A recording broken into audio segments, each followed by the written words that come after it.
Good morning, Florida lacrosse fans. Friday morning, March 11th, morning coffee with Florida lacrosse news. Lee Roggenberg, your host. Yes, we made it to the end of another week. Basically, when you think about it, we're pretty much just 30 days away from the end of the regular season. Where does time fly? Unbelievable. Before we get to the high school scene last night, let's go over a little bit of the college stuff. There wasn't a lot, but we'll get it out of the way quickly. First, the Tewaaraton Foundation has updated their Tewaaraton watch lists, and we have a Gator, Danielle Pavanelli. She's been added to the Tewaaraton watch list on the women's side, and Jacksonville's Max Walbaum was added to the Tewaaraton watch list on the men's side. Congratulations to both of them. Last night, St. Leo women lost to Seton Hill 18-10. Ava Valente with 3 goals in the losing effort.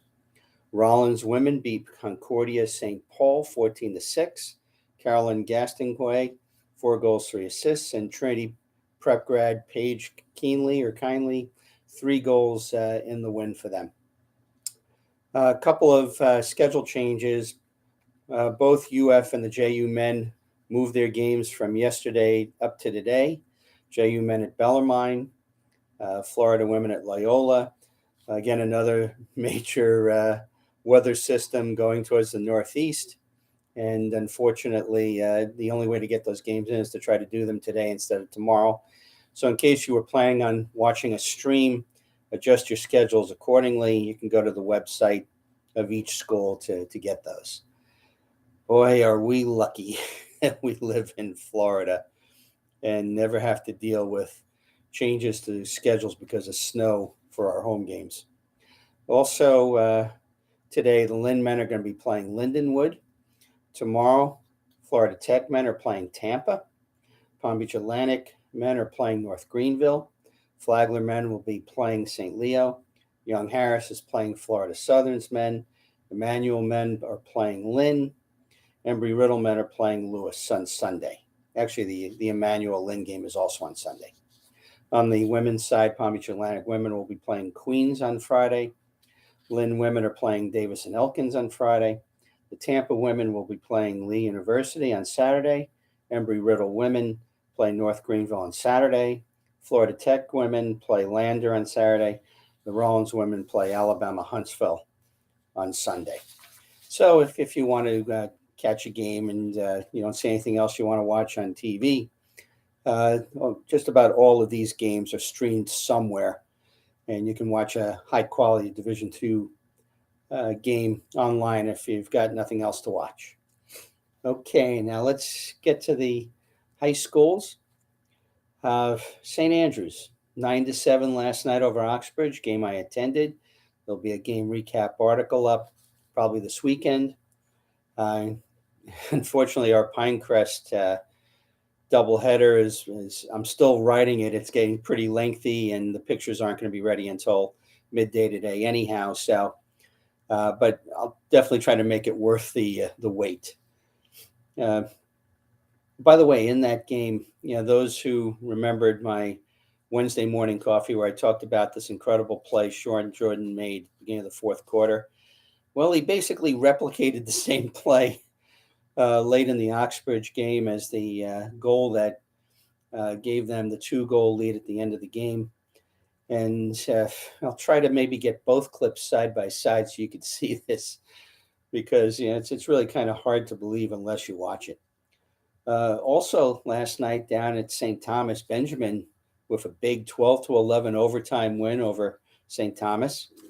From what I was told, game went back and forth, and Benjamin winning it, I think, with 6 seconds left in overtime on a goal by Brady Quinn. Great win for the Buccaneers. The Buccaneers and the Pirates, that's always kind of a fun combination to write about, and they put on a great game last night. Congrats to Benjamin.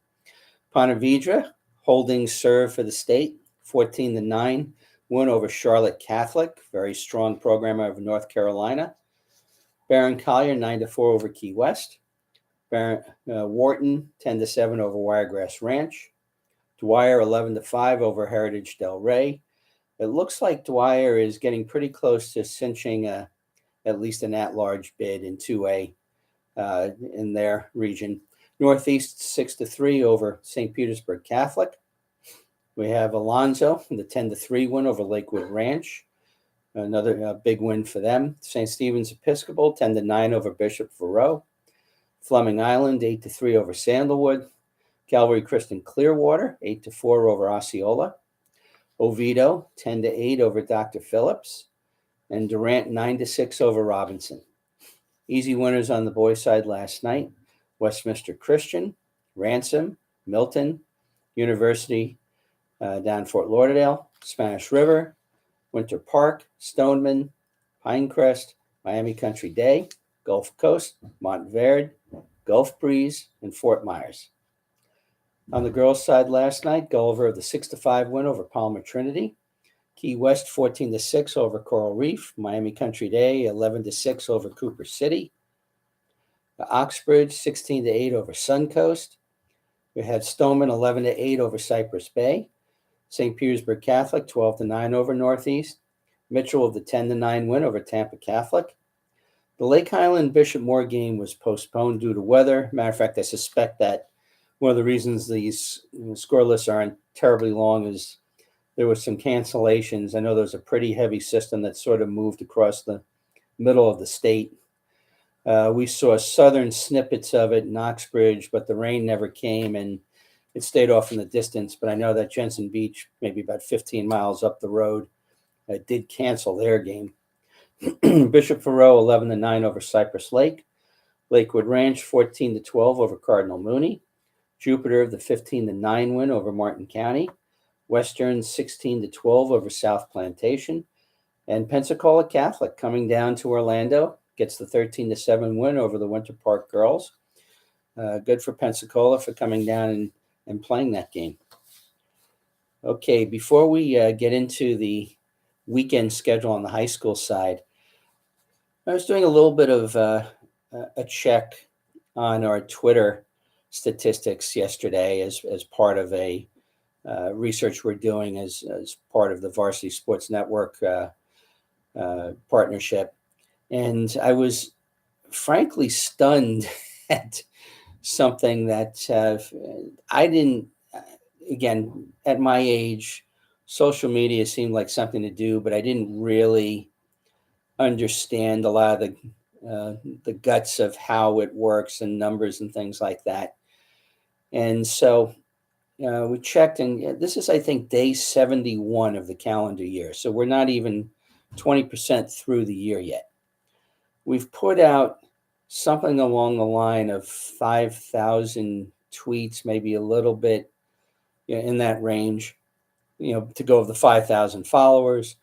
But incredibly, we have over 500,000 Twitter impressions so far year to date.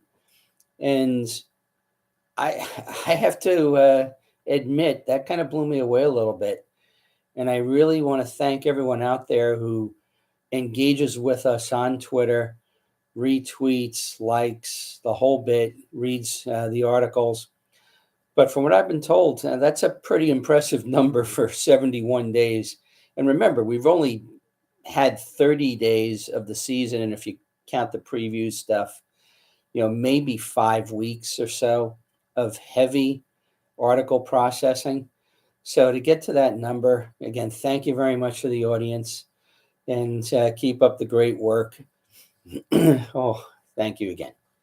Okay, on the boys' side, tonight we have Canterbury hosting Community School.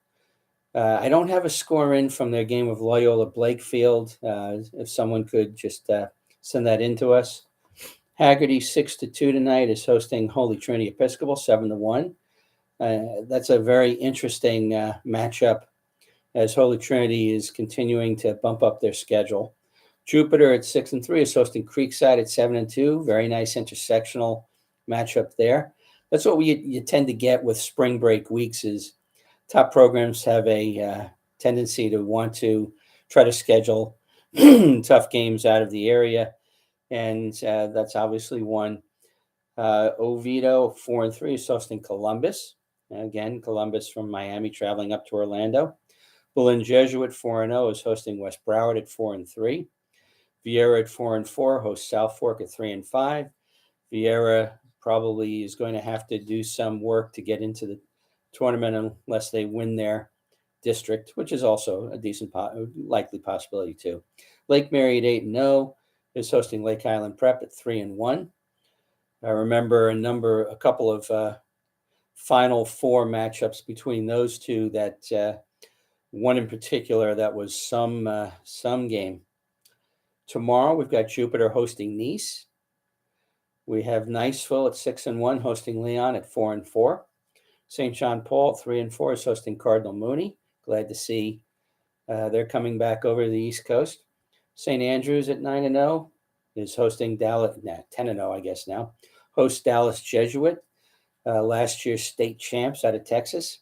St. Thomas 5-0 hosting Boys Latin, which actually lost their first game to last year's high school national champs, St. John's, up in the DC area. I'm definitely going to try to get out and watch that game, even if I don't necessarily. I'm not going to write it up per se, but with these games all in my area tomorrow, I'd love to just even hit all three of them briefly, just to say hi to people and catch some of the action. On the girls' side, on tonight, St. Stephen's at 5-0 is hosting Manatee at 5-2. Fleming Island at 4-3 is hosting 5-2 Fletcher. Oak Hall 3-2 is hosting 3-3 Berkeley Prep. That's also a nice intersectional game. Venice at 3-3 hosting Riverview Sarasota. Vero Beach 5-1 is hosting a Georgia team, Alpharetta, which is 4-3. Up in the Panhandle, Niceville 6-3 hosts Gulf Breeze 6-2. That's a nice measuring stick for Niceville. Sebastian River 4-1 is hosting Holy Trinity at 3-2. We're going to have Celebration at 5-2, hosting Lake Brantley at 6-4. Bishop Moore tomorrow is hosting Pensacola Catholic. So Pensacola Catholic staying overnight in the area, I would assume. Naples at 5-1 hosts Vero Beach at 5-1. Another trip for Vero, and an important game to see how good Naples really is with that 5-1 record. So a little light on the weekend, but very high quality. We'll touch base. Boys Latin's going to be playing St. Andrews, I know, on Monday. And we'll see some of the other MIAA games next week, too. This is halfway. We're actually a little bit more than halfway through the season for a lot of the schools. And you've got to get out to games, support. I saw great crowds, not only on Tuesday, but the Oxford game last night had a great crowd, a nice whiteout. Plenty of students in the stands. This is where it's key. I mean, I see plenty of parents. Yeah, we have to see more students taking interest in their high school games. I know that a lot of lacrosse cultures, it's standard that you're supposed to support the other teams in the school. That's partly how coaches build programs. Kids, you are missing out on some great entertainment. Most of these schools will not charge a student of the school to attend a game. And by the way, I have to give a shout out to my dinner last night at Oxbridge. I didn't get up there last year, I don't think, in person for a game, but I did see a brand new concession area built out with a really nice place, and I had the ballpark special, or I guess they called it stadium special. A really good grilled cheeseburger, a nice bag of Famous Amos chocolate chips, and a bottle of water, $5 total. I mean, if I went to McDonald's and had a similar type of order, it'd probably be $8.50. And I can tell you that the burger at Oxbridge tasted a lot better than the burger at McDonald's. So uh, if you're attending a game at Oxbridge, skip dinner and get the hamburger there. $5. I could eat there. Go there for dinner every night at that rate. Uh, so again, I want to thank you to everyone who's involved with Twitter with us. On Facebook, we're around 2,600. Now, one thing I do want to ask for all those Facebook followers, please get out, subscribe to the YouTube channel. Because believe me, if I had half the YouTube subscribers that I have Twitter followers, you would see an ability to increase content even beyond what we're producing today. It's just a matter of we've spent a lot of time doing this, and it would be nice if the YouTube subscriber base starts to keep climbing. We've kind of plateaued lately. So please get out there, subscribe, like the videos. Believe me, we have plenty in the tank we can do all through the year once we get to that magical number of subscribers that we need. Okay, get out to a game. Hashtag Taft Tag. Take a friend to a game. Hashtag lay off the refs. Hashtag grow the game. This is Lee Roggenberg, Florida Lacrosse News, saying have a great weekend and so long from the Sunshine State.